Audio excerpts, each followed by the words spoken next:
లక్షల మంది జనం విజయవాడ పరిసర ప్రాంతాల్లో సర్వస్వం కోల్పోయారు. ప్రభుత్వం ఏమిచ్చినా తక్కువే. కానీ ఎంత ఇస్తారు, ఎవరికి ఎంత, ఎప్పుడు ఇస్తారు, ఇంతవరకు నోరు మెదపట్ల. 17వ తారీఖు అన్నారు, మరి దాని మీద ఆదేశాలు ఇంతవరకు రాలా.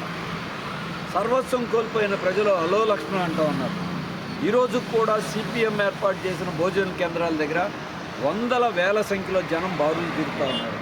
అంటే వాళ్ళు ఏ రకమైన ఇబ్బందుల్లో ఉన్నారో దాన్ని బట్టి అర్థమవుతా ఉంది.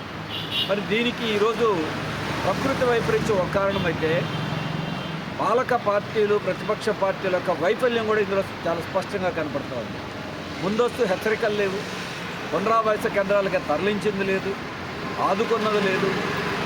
గతంలో తెలుగుదేశం ప్రభుత్వం, ఇవాళ కూటమి ప్రభుత్వం మరి దాని ముందస్తు జాగ్రత్తలు తీసుకోవాలా. వైసీపీ ప్రభుత్వం గతంలో అసలు బుడమేరు అనే దాన్ని పూర్తిగా నిర్లక్ష్యం చేసింది, అసలు పట్టించుకోలేదు, పనులు కూడా ఆపేశారు. వాళ్ళు మరి ఆ రోజు బాధ్యతే. అంతకుముందు తెలుగుదేశం ప్రభుత్వం అధికారంలో ఉంది, ఆ రోజు బుడమేరు ముంపు నివారణ పట్టించుకోవాలి. ఇక కేంద్రంలో ఉన్న బీజేపీ అయితే 10 ఏళ్ళు ప్రేక్షక పాత్ర వహించింది. నిజంగా ప్రకృతి వైపరీత్యాలు ఆదుకోవాల్సిన బాధ్యత కేంద్రాన్ని. 16 రోజులు గడిచింది, మంత్రులు వచ్చారు, బృందాలు వచ్చినాయి, వెళ్ళి నయా పైసా విధిల్చలా. ఎప్పుడు ఇస్తారో తెలియదు. ఎందుకు మాట్లాడరు? ఎన్నికల ప్రచారంలో మోడీ గారు, అమిత్ షా గారు తిరుగుతున్నారే. ఆంధ్రప్రదేశ్కి వరదలు వస్తే వాళ్ళ బాధ్యత లేదా?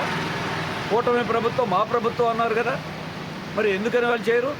కేంద్ర ప్రభుత్వం ఇవ్వకపోతే ముఖ్యమంత్రి గారు చొరవ తీసుకుని అడగాలి, ఒత్తిడి పెంచాలి. అధికార పార్టీ అడగరు, వాళ్ళు కూటమిలో ఉన్నారు కాబట్టి. ప్రతిపక్ష జగన్మోహన్ రెడ్డి గారు వీళ్ళు తిట్టుకోవడం తప్ప కేంద్రం నుంచి నిధులు రావాలని అడగరు. కేంద్రం నిధులు ఇవ్వాలి, దాని మీద రాష్ట్ర ప్రభుత్వం ఒత్తిడి చేయాలి, ప్రతిపక్ష నాయకులు గొంతు విప్పాలి.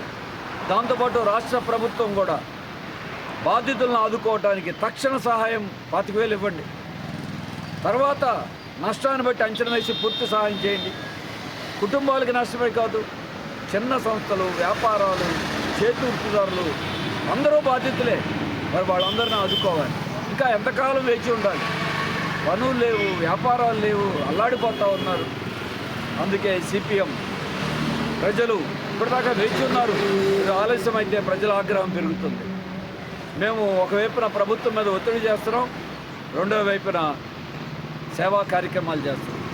ఇప్పటికీ చూస్తే దాదాపు 1,25,000 భోజనాలు గత 12 రోజుల నుండి అనేక చోట్ల ఈ కేంద్రాలు పెట్టి ప్రజలకి భోజనం పంపిణీ చేశాం. ప్రభుత్వం ఎప్పుడూ ఆపేసింది, ఇచ్చినప్పుడు కూడా నాణ్యమైన ఇవ్వలేదు, సరుకులు నాణ్యమైన ఇవ్వలేదు, తినటానికి కూడా నోచుకోలేని పరిస్థితి ఉంది. స్వచ్ఛంద సంస్థలు, వ్యక్తులు కోట్ల రూపాయలు ఇస్తున్నారు. వాటిని సరైన రీతిలో వినియోగించి బాధితులకు అందేట్టుగా చేయాల్సిన బాధ్యత ప్రభుత్వం మీద ఉంది.